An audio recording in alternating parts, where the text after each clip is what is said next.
Hey, good morning, everyone, and welcome into Mid Morning. So today kicks off a new art exhibit at the Columbus Arts Council. So director Quan Walker and artist Stephany Brown are joining me in studio this morning to tell us a little bit more about it. Ladies, thank y'all so much for joining me today. Welcome, thank you. So if you guys can't tell, we have a special prop behind us. Miss Stephany quilted this.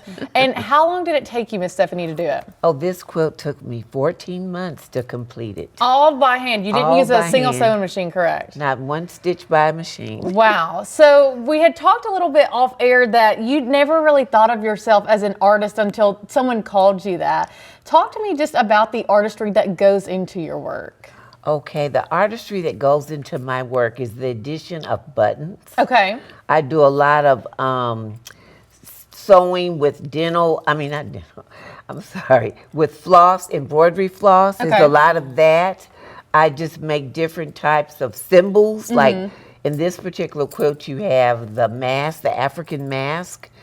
I was inspired by Picasso and his use of African mask. I have a lot of collage work from Romare Bearden's work. I have symbols of Africa.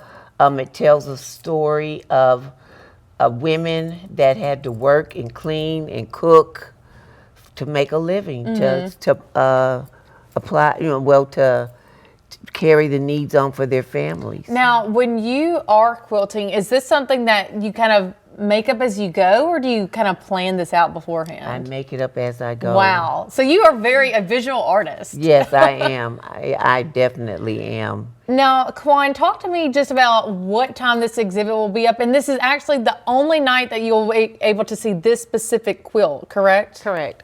So the exhibit will be up until March, the whole exhibit. But so the art gallery today open at 5:30. Yes. And Miss Stephany, this quilt will actually be going back with you to Jackson because it's going to be in the museum, correct? Yes, it's been shown in several galleries. Wow. So it has to travel back to Jackson. How does that feel to know that you have artwork in a museum? Like, that is an amazing accomplishment. Yeah, I really do feel that way. It's a good feeling. Yes. And so talk to me about when you started to learn how to quilt. I started to learn how to quilt back in 1989. I was actually 24 years old. Okay. And Big Mama, my husband's maternal grandmother, she's the one that said, "Do you want to learn how to quilt?"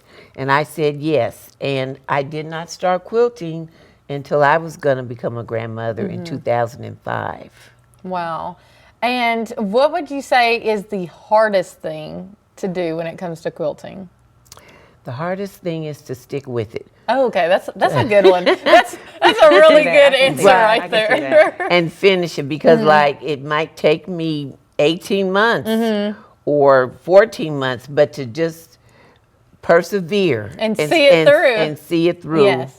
Yes. And Quan, talk to me. The Columbus Parks and Rec actually got a special grant, correct? Yeah, so last year, the MAC, Mississippi Arts Commission, came to Columbus Arts Council and they applied for the grant. They received it, and it's actually going to be a series of artists who will be coming here. Miss Stephany's just the first one. Awesome. Y'all really went out and started with a bang right here. Absolutely. And Miss Stephany, how we were talking about earlier, you said you put buttons and like I was able to touch your quilt, which I was like, am I allowed to do this? Is that more tedious when you add charms like that?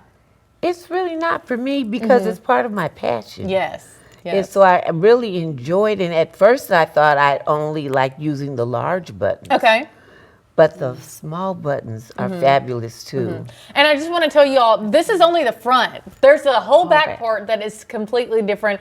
And you can check that out tonight at 5:30 at the Columbus Arts Council. Ladies, thank y'all so much for joining me this morning. It's been a pleasure. Thank you for having us. All right, guys, we'll be right back after the break.